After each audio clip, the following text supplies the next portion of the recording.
Agora vamos falar um pouco sobre os princípios que norteiam o tratamento para dependência química.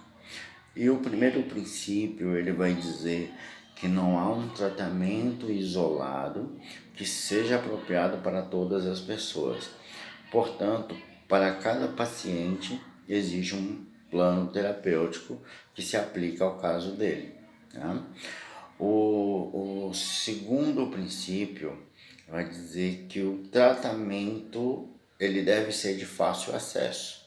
Tá? Na medida que o paciente ele pede ajuda, ele deve ser encaminhado a uma unidade de saúde, ele deve ser encaminhado a uma clínica de reabilitação, uma comunidade terapêutica, mas o mais importante é que essa opção esteja viável para ele no momento que ele está pedindo ajuda. Tá? Então, o terceiro princípio vai dizer que o tratamento efetivo da dependência química envolve as múltiplas facetas do ser humano, né? Vai o corpo, a mente e o desenvolvimento de uma espiritualidade, né?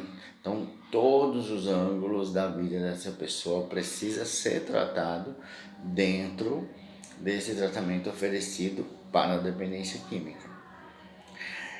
No quarto princípio, nós vamos trabalhar com o sentido que o tratamento, para que o tratamento seja efetivo, é preciso a permanência do sujeito no tratamento pelo tempo adequado, né? Às vezes chega casos para nós e nós entendemos que 3 meses é suficiente, às vezes 6 meses vai ser suficiente, em alguns casos mais graves e mais severos, 9 meses. E é importante que a família oriente esse paciente que ele precisa permanecer no tratamento pelo tempo que foi determinado, né?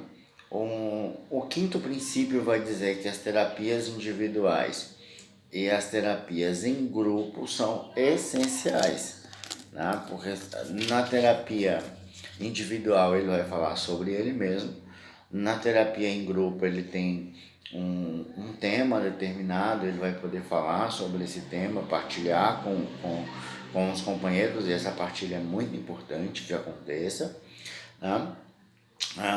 Quando alguns pacientes chegam trazendo para a gente um uso crônico de drogas e por isso com um quadro de abstinência mais severo, esses pacientes precisam da terapia medicamentosa.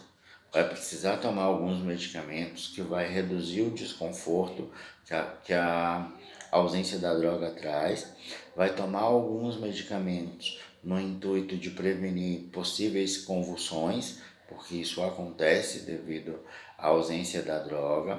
Em alguns casos pode haver um surto psicótico temporário, né, devido à falta da substância, né, o cérebro não consegue lidar com isso, então ele cria uma realidade paralela, ele entra em surto e com medicação ele vai voltando ao normal, né? O sétimo preceito vai dizer que dependentes químicos que possuam outras comorbidades psiquiátricas devem receber tratamento integrado. Ele tem que tomar a medicação para o problema psiquiátrico dele e tem que participar das terapias de grupo e das terapias individuais, no sentido de que nós possamos tratar esse indivíduo de uma forma ampla, né? De uma forma multidisciplinar, uma forma ampla onde ele tem as necessidades dele atendidas. O oitavo princípio vai dizer que a intoxicação médica é a primeira etapa do processo, né? Medida para reduzir a ansiedade, medicamento para ajudar a dormir, medicamento às vezes com transtorno bipolar, que é muito comum aparecer juntamente com a dependência química, né? Então, em muitos casos se faz necessário sim o uso da medicação.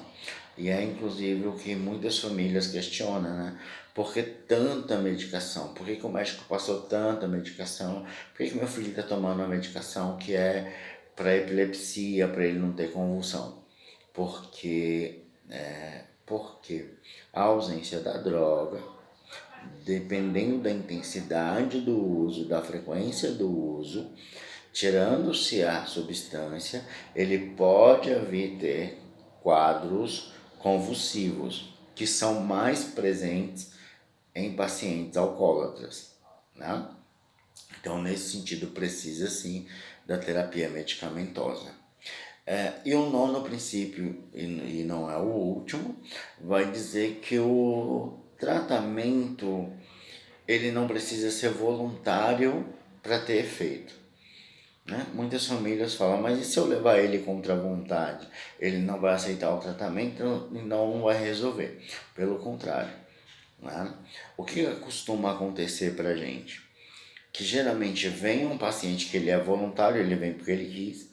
Quando ele chega na instituição que ele tem que lidar com normas e regras e as coisas não são da forma que ele deseja, porque o que vem voluntário tem essa ideia de que já que eu sou voluntário eu não preciso participar de nenhuma atividade, eu só vou ficar aqui passando o tempo. Então esse voluntário, esse que veio pela vontade própria, ele se torna involuntário.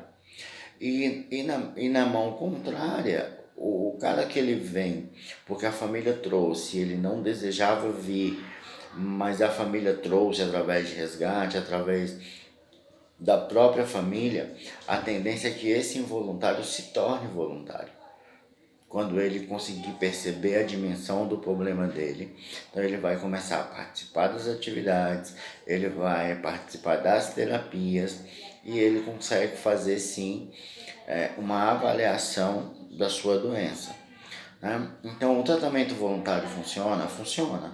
O tratamento involuntário funciona também? Funciona. Né? Então, estes são alguns princípios que regem o tratamento da dependência química, tá bom? Espero ter ajudado, esclarecido as dúvidas.